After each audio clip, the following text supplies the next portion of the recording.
അതിനുശേഷം പിന്നീട് തഹസീൽദാർ, ഗവർണർ കഴിഞ്ഞാൽ തഹസീൽദാർ. തഹസീൽദാർ എന്ന് പറഞ്ഞാൽ അതിന്റെ അർത്ഥം തഹസ്സലദാർ, വീട്ടിൽ പോയി കരം പിരിക്കുന്ന ആൾ, തഹസ്സലദാറൻ. അതാണ് പിന്നീട് തഹസീൽദാർ ആയത്. ഉമർ റളിയല്ലാഹു തആല കൊണ്ടുവന്ന പോസ്റ്റാണ് തഹസ്സലദാർ, അതാണ് തഹസീൽദാർ ആയത്. ഇങ്ങനെ എത്രയോ ആളുകൾ. സി കെ ശ്രീധരൻ കടന്നുപോയല്ലോ, അഡ്വക്കേറ്റ്, വക്കീൽ. ഈ വക്കീൽ എന്നത് ഇസ്ലാമിന്റെ സംഭാവനയാണ് എന്ന് തിരിച്ചറിയാൻ കഴിയുമ്പോ എന്റെ പ്രിയപ്പെട്ട സഹോദരങ്ങളെ, ആദരവായ പ്രവാചകൻ നബി മുഹമ്മദ് മുസ്തഫ സല്ലല്ലാഹു അലൈഹി വസല്ലമേ ഈ സമൂഹത്തെ സമാധാനത്തിനു വേണ്ടി, സന്തോഷത്തിനു വേണ്ടി, സൗഹാർദ്ദത്തിനു വേണ്ടി അള്ളാഹുവിന്റെ വിശുദ്ധമായ ഖുർആൻ അവതരിപ്പിക്കപ്പെടുമ്പോ ആ ഖുർആൻ മനുഷ്യന്റെ മനസ്സിലെ ക്രൂരത മാറ്റാൻ, സഹജീവി സ്നേഹം പഠിപ്പിക്കാൻ, നന്മയാണ് മനുഷ്യത്വത്തിന്റെ ആധാരമെന്ന് പഠിപ്പിക്കാൻ വേണ്ടി വന്നു അള്ളാഹുവിന്റെ വിശുദ്ധമായ ഖുർആൻ. അള്ളാഹു നമുക്കത് പഠിക്കാൻ തൗഫീഖ് നൽകി അനുഗ്രഹിക്കുമാറാകട്ടെ. അതുകൊണ്ട് മനസ്സിൽ നിന്ന് ക്രൗര്യത്തെ മാറി കരുണ എടുത്തു വെച്ച് ജീവിതത്തിന്റെ നന്മകളിലോട്ട് കടന്നു പോകാൻ അള്ളാഹു തൗഫീഖ് നൽകട്ടെ. ഞാനൊരു ജനറൽ നോളജിന്റെ പ്രസംഗം നടത്തിയാൽ എന്റെ വഅദ് കേൾക്കാൻ എത്തിയ ആളുകൾ അക്ഷമരാകുമെന്നതിനാൽ ഞാൻ അതിലേക്ക് കടക്കുന്നില്ല. ധാരാളമുണ്ട് പറയാൻ. ഈ ലോകത്ത് ഇസ്ലാമിന്റെ സംഭാവനയല്ലാതെ മറ്റൊന്നുമില്ല. അറബി കാലഘട്ടത്തിൽ അള്ളാഹുവിന്റെ റസൂൽ സല്ലല്ലാഹു അലൈഹി വസല്ലം വരുമ്പോ യുദ്ധത്തടവുകാരെ വിട്ടയക്കണമെങ്കിൽ അന്നത്തെ നിയമം 10 ദിർഹം കൊടുത്താൽ ഒരു യുദ്ധത്തടവുകാരനെ വിട്ടുകൊടുക്കും. ആ സമയത്താണ് റസൂലുള്ളാഹി സ്വല്ലല്ലാഹു അലൈഹി വസല്ലം പറഞ്ഞത്, നിങ്ങൾ ഒരു തടവുകാരനെ വിട്ടുകൊടുക്കാൻ 10 ദിർഹം തരണ്ട, 10 സ്വർണ്ണ നാണയം തരണ്ട, ഒരാൾക്ക് അക്ഷരം പഠിപ്പിച്ചു കൊടുത്താൽ മതി എന്ന ബദൽ സംവിധാനം കൊണ്ടുവന്ന് 10 സ്വർണ്ണ നാണയത്തിന് പകരം വിദ്യയാണ് ഏറ്റവും വലിയ ധനം എന്ന് പഠിപ്പിച്ചു കൊടുത്ത വിദ്യാധന സർവപ്രധാനമെന്ന് LP സ്കൂളിന് മുകളിൽ എഴുതി വെച്ചാൽ ആരാധ്യ ലോകത്തിന് പഠിപ്പിച്ചു കൊടുത്തത് എന്റെ പ്രവാചകൻ നബി മുഹമ്മദ് മുസ്തഫ. അറിയോ നിങ്ങൾക്ക്? അന്ന് അടിമകളെ വിട്ടുകൊടുക്കണമെങ്കിൽ 10 സ്വർണ്ണ നാണയം കൊടുക്കണം. റസൂലുള്ളാഹി സ്വല്ലല്ലാഹു അലൈഹി വസല്ലം വേണ്ട, അറിവ് പഠിപ്പിച്ചാൽ മതി, അറിവാണ് സ്വർണം, വിദ്യാധനം സർവധനാൽ പ്രധാനം. ആ പ്രധാനം എന്ന് പഠിപ്പിച്ചത് ഹബീബായ നബി മുഹമ്മദ് മുസ്തഫ സ്വല്ലല്ലാഹു അലൈഹി വസല്ലം. മെട്രോ ഹാജി ഇതിനകത്ത് എഴുതിയ ഒരു ലേഖനത്തിൽ എഴുതിയിട്ടുണ്ട്, ചെയ്തതല്ല ചെയ്യാനുള്ളതാണ് ഏറെ. അത് കടമെടുത്തിട്ട് ഞാൻ പറഞ്ഞതല്ല പറയാനുള്ളതാണ് ഏറെ. ഞാൻ അതിലേക്ക് കിടക്കുന്നില്ല. അങ്ങനെ ഒരു പ്രസംഗം ചിലപ്പോ എല്ലാവർക്കും ദഹിക്കണമെന്നില്ല, അങ്ങനെയല്ലേ? ഇത് അഭിരുചി വ്യത്യസ്തമാണ്. ചിലർക്ക് അറേബ്യൻ ഫുഡാണ് ഇഷ്ടം, ചിലർക്ക് നാടനാണ്.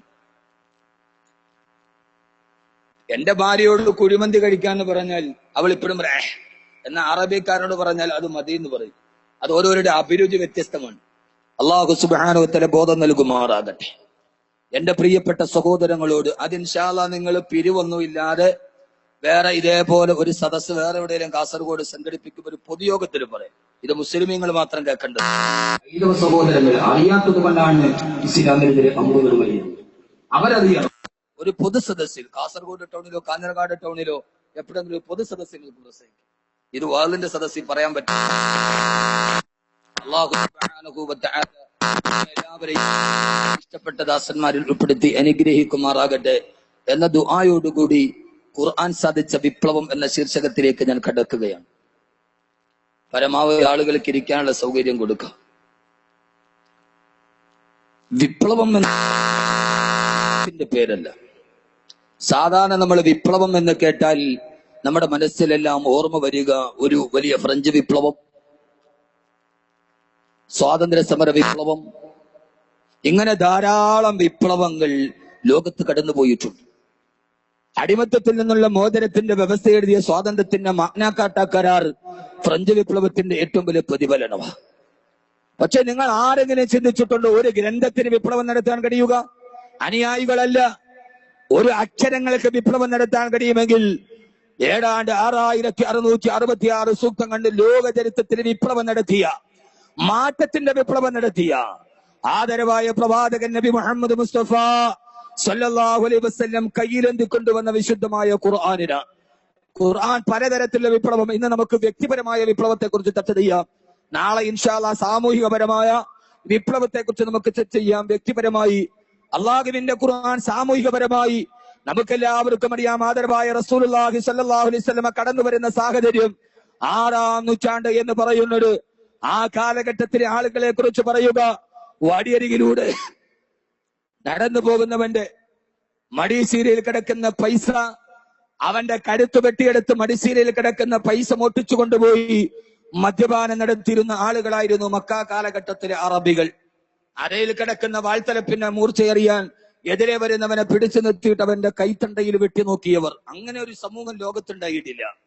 വാളിന്റെ മൂർച്ചയെറിയാൻ എതിരെ വരുന്നവനെ പിടിക്കും, വാഴത്തടയിലല്ല, അവന്റെ കയ്യിൽ വെട്ടി നോക്കിയ ഒരാളുകൾ. അവരുടെ ഇടയിലേക്ക് അള്ളാഹുവിന്റെ ഖുർആൻ കടന്നു വന്നപ്പോ, അള്ളാഹുവിന്റെ ഖുർആൻ അവരുടെ ഇടയിലേക്ക് മനസ്സിലേക്ക് സ്വാധീനം ചെലുത്തിയപ്പോ, ആ സ്വാധീനം എവിടെ എത്തിയെന്ന് ചോദിച്ചാൽ, വടിയയിലൂടെ നടന്നു പോകുന്നവനെ പിടിച്ചു നിർത്തിയിട്ട് കഴുത്ത് വെട്ടിയിട്ട് കയ്യിൽ കിടക്കുന്ന സ്വർണം ഒട്ടിച്ചു കൊണ്ടുപോയ 6-ാം നൂറ്റാണ്ടിലെ കാട്ടറബികൾ അവരുടെ സദക്കയുടെ പൈസ കൊടുക്കാൻ ആ നാട്ടിലെ പാവപ്പെട്ടവർ കിടന്നുറങ്ങുന്ന ഒരു സമയം നോക്കി കുടിലുകളുടെ വീടുകളിൽ മുമ്പിൽ കാത്തു നിൽക്കുന്ന കാരുണ്യത്തിന്റെ മാലാകമാരാക്കി മാറ്റാൻ കഴിഞ്ഞത് അള്ളാഹുവിന്റെ വിശുദ്ധമായ ഖുർആനിനായിരുന്നു. അവർ പിന്നീട് മാറി. എങ്ങനെ? കഴുത്ത് വെട്ടിയിട്ട് പൈസ എടുത്തവർ പിന്നീട് ഖുർആൻ അവർക്ക് വിപ്ലവം സാധിപ്പിച്ചു. ഒരു മാനസാന്തരത്തിന്റെ വിപ്ലവം ഉണ്ടായപ്പോ പാതിരാത്രിയിൽ ആളുകൾ കിടന്നുറങ്ങുന്നത് കാണാൻ കയ്യിൽ സദക്കയുടെ പൈസയുമായി അവർ കുടിലിന്റെ മുമ്പിൽ പോയി നിന്നു. നിങ്ങൾക്ക് മനസ്സിലായില്ല അതിന്റെ അർത്ഥം. ഇപ്പോ ഞാൻ ഇവിടെ ഒരു 10 ലക്ഷം രൂപ കൊടുത്താൽ, അല്ലെങ്കിൽ നമ്മുടെ പള്ളിയിൽ നമ്മൾ വെള്ളിയാഴ്ച 100 രൂപ കൊടുത്താൽ 110 പേർ അറിയണം, ഇല്ലെങ്കിൽ നമുക്ക് സമാധാനം ഉണ്ടാവില്ല. അത് പറഞ്ഞില്ലെങ്കിൽ പള്ളി ഖത്തീബിനെ സെക്രട്ടറി അന്നോടുകൂടി നമ്മൾ കാര്യത്തിൽ തീരുമാനം ഉണ്ടാക്കിയിട്ടുണ്ടാക്കും. എന്റെ 100 രൂപയുടെ ലിസ്റ്റ് വായിക്കാത്ത സെക്രട്ടറിന് മഹലിൽ വേണ്ട. ഏറ്റവും കുറഞ്ഞത് ഇനി ചില ആളുകൾ പറയും എനിക്കങ്ങനെ പറയുന്നത് ഇഷ്ടമല്ല. അങ്ങനെയാണെങ്കിൽ തന്നെ നമ്മളൊരാൾക്ക് പൈസ കൊടുത്താൽ കൊടുത്ത ആളും അറിയും, വാങ്ങിച്ച ആളും അറിയും. ഇത് രണ്ടുപേരറിയാതെ ഒരാൾക്ക് ധർമ്മം കൊടുക്കാൻ പറ്റില്ലല്ലോ. കൊടുത്ത ആളും അറിയും, വാങ്ങിച്ച ആളും അറിയും. ഇപ്പൊ ബഷീർ സാഹിബ് തീരുമാനിച്ചു അത് കഴിയുമ്പോ ഉസ്താദിന് 1000 രൂപ കൊടുക്കണം. തീരുമാനിച്ച എനിക്ക് കുഴപ്പമില്ല, നമുക്ക് അഹങ്കാരമൊന്നുമില്ല, അട്ടർച്ച എന്നാലും തിന്നു. ആ പൈസ ഇറങ്ങിപ്പോകുമ്പോൾ അദ്ദേഹത്തിന്റെ കയ്യിൽ ആരും അറിയാതെ വെച്ച് തന്നാലും ഞാനും ബഷീർ സാഹിബ് അറിയൂലോ, ഇല്ലേ? അറിയൂലേ? ഇനി ഇത് നെറ്റിൽ കയറി നോക്കണം, അറിയൂല്ലോ എന്നറിയാം. അറിയുമല്ലോ. അങ്ങനെയാണെങ്കിൽ ഈ കാട്ടറബികൾ വഴിയരികിലൂടെ നടന്നു പോകുന്ന ലോകത്തിന്റെ കൊലക്കളത്തിലെ ഭീകരന്മാർ അവര് തീരുമാനിച്ചു വാങ്ങിച്ച ആൾ അറിയാൻ പാടില്ല. ആരാ ഇവർ? പാതിരാത്രിയിൽ ആളുകൾ കിടക്കുമ്പോൾ അവര് കിടന്നുറങ്ങുന്നതിന്റെ ഭാഗത്ത് പോയി അറിയാതെ നിൽക്കും. അവർ ഉറങ്ങിക്കഴിയുമ്പോൾ അവരെ തലയണയുടെ ഇടയിൽ സദക്കയുടെ പൈസ വെച്ചിട്ട് അവൻ അറിയാതെ ഇറങ്ങിപ്പോകുമായിരുന്നു. ഈ കാട്ടറബികൾക്ക് മാനസാന്തരം ഉണ്ടായിരുന്നു. നിങ്ങൾ ചിന്തിക്കും. ആ കാലഘട്ടത്തിൽ പള്ളിയിൽ പാവപ്പെട്ടവർ കിടന്നുറങ്ങിയാൽ അവരെഴുന്നേറ്റ ഉടനെ ആരെയിൽ തപ്പി നോക്കും, ആരെങ്കിലും എന്തെങ്കിലും കൊണ്ടുവന്ന് വെച്ചിട്ടുണ്ടോ എന്നറിയാൻ. അതൊരു സംസ്കാരത്തിന്റെ ഭാഗമായി. നമ്മുടെ നാട്ടിലോ റമദാനിൽ പള്ളിയിൽ ഉച്ചയ്ക്ക് കിടന്നുറങ്ങിയാൽ എഴുന്നേറ്റ് തന്നെ നമ്മുടെ നാട്ടിലെ ആളുകൾ ആരെയിൽ തപ്പി നോക്കും, വെച്ചത് അവിടെ ഉണ്ടോന്നറിയാൻ. വെച്ചതെവിടെ ഉണ്ടോന്നറിയാൻ. ആ കാലഘട്ടത്തിൽ അറേബ്യയിലെ പള്ളിയിൽ കിടക്കുന്ന ഭിക്ഷാടനക്കാർ അവർ രാവിലെ ഉറക്കമെഴുന്നേറ്റാലുടനെ അവര് ആരെയിൽ തപ്പി വെക്കും, കൊണ്ടുവന്ന് വെച്ചോ എന്നറിയാൻ. ഒരു കാലഘട്ടത്തിൽ കൊടും ക്രൂരതയുടെ വക്താക്കളായി ഇവർ അവസാനം ഖുർആൻ ഇവരുടെ മനസ്സിലേക്ക് മാനസാന്തരത്തിന്റെ വിപ്ലവം സൃഷ്ടിച്ചപ്പോ ആ സമയത്ത് പിന്നീട് അവരാരായി പാവപ്പെട്ട ആളുകൾ കിടന്നുറങ്ങുന്നതിന്റെ തലയിണയുടെ ഭാഗത്ത് പോയി നിശബ്ദമായി നിന്ന് തങ്ങളുടെ സദക്കുകൾ അവരെ തലയിണിടയിലേക്ക് വെച്ച് കൊടുത്തവൻ പോലും അറിയാതെ ആ കാലഘട്ടത്തിലൊരു സംഭവം നടന്നു. ആദരവായ പ്രവാചകൻ നബി മുഹമ്മദ് മുസ്തഫ സല്ലല്ലാഹു അലൈഹി വസല്ലമയുടെ കാലഘട്ടത്തിൽ ആ ഒരു പ്രിയപ്പെട്ട ചെറുപ്പക്കാരൻ പള്ളിയിൽ കിടന്നുറങ്ങുകയാ. ആ സമയത്താണ് ഒരാൾ അവിടേക്ക് കടന്നു വന്നിട്ട് അവന്റെ തലയിനിടയിൽ ദിർഹമുകൾ വെച്ചിട്ട് പോവുക. അയാൾ എഴുന്നേറ്റ് നോക്കുമ്പോ തലയിനിടയിൽ 200 ദിർഹമുണ്ട്.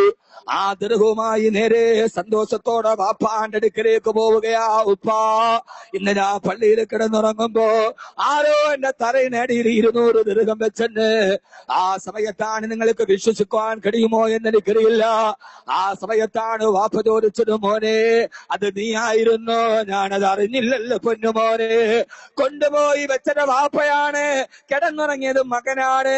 ഭോഗപരതയുടെ കാട്ടിക്കുട്ടലിന്റെ പ്രകടനപരതയുടെ കാലഘട്ടത്തിന്റെ ജീർണതയുടെ നടുവിൽ താൻ കൊണ്ടുപോയി വെച്ചപ്പോ അത് മകനാണെന്ന് പോലും നോക്കാതെ അനക്കമറിയാതെ ഇറങ്ങി വന്ന വാപ്പയും മകനും തമ്മിൽ തർക്കമായി. മോനെ, നീയാണെന്ന് അറിഞ്ഞിരുന്നെങ്കിൽ ഞാനത് വെക്കുമായിരുന്നില്ല. മോൻ പറഞ്ഞ് നിങ്ങളാണ് വെച്ചതെന്താണ് ഉറപ്പുള്ളത്?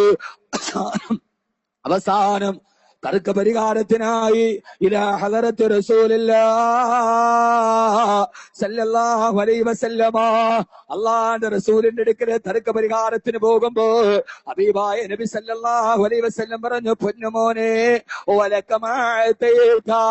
വാപ്പയോട് പറഞ്ഞപ്പോ കൊടുത്ത പ്രതിഫലമുണ്ട്. മകനോട് പറഞ്ഞ് നിനക്ക് സ്വീകരിച്ച പ്രതിഫലവുമുണ്ട്. ഖുർആൻ സാധിച്ച വിപ്ലവം എന്ന് പറയുന്ന വിപ്ലവകരമായ ഒരു പരിവർത്തനത്തിന്റെ പടപ്പുറപ്പാട് പാടിയ പ്രപഞ്ചത്തിന്റെ ആമുഖ പുസ്തകത്തെ കുറിച്ച് പറയുമ്പോ എന്റെ പ്രിയപ്പെട്ട സഹോദരങ്ങള്, അന്ധവിശ്വാസത്തിന്റെ, ആഭാസത്തിന്റെ, അനാവശ്യത്തിന്റെ, അശ്ലീലത്തിന്റെ, അധപതനത്തിന്റെ അധമഭാവ തലങ്ങളിലൂടെ ആസുരഭാവത്തിന്റെ അസുരവിത്തുകളെ പോലെ ആത്മീയതയുടെ ജീവിതം കൈയൊടിഞ്ഞ 6-ാം നൂറ്റാണ്ടിലെ കാട്ടറബികളെ ലോകചരിത്രത്തിന്റെ വിസ്മയത്തിന്റെ വക്താക്കളാക്കി മാറ്റാ. ഞാനെന്ന് ചോദിക്കട്ടെ വ്യക്തിപരമായ വിപ്ലവമേടാ 6-ാം നൂറ്റാണ്ടിലെ കാട്ടറബികളുടെ മനസ്സിന്റെ ഉള്ളിലേക്ക് ഏറ്റവും വലിയ പരിവർത്തനത്തിന്റെ പടച്ചറപ്പിന്റെ പരലോകത്തിന്റെ വിശ്വാസം ഉണ്ടാക്കി കൊടുക്കാൻ ആ കാലഘട്ടത്തിലെ കാട്ടറബികളെ മുഴുവനും അല്ലാഹുവിന്റെ സ്വർഗം ആഗ്രഹിക്കാൻ കഴിയുന്ന ആ കാലഘട്ടത്തിലെ സ്ത്രീകളെ മുഴുവനും എന്റെ കാസർഗോഡ് പെങ്ങള് ആരോടാ പറയുന്നത്? കാസർഗോഡ് എന്റെ പ്രിയപ്പെട്ട സഹോദരിമാരോട്. ആദ്യമായൊരു നാടിനെ കുറിച്ച് പറയുമ്പോ നാടിന്റെ സംസ്കാരം അറിയണമല്ലോ. എല്ലാം പ്രകടനപരതയുടെ എല്ലാം കാട്ടിക്കൂട്ടലുണ്ട്. ഞാൻ ആദ്യം പറഞ്ഞത് വെറുതെയല്ല. കേരളത്തിന്റെ ചരിത്രത്തിൽ ഏതൊക്കെ പുതിയ സംഭവവികാസങ്ങൾ ഉണ്ടാകുന്നു.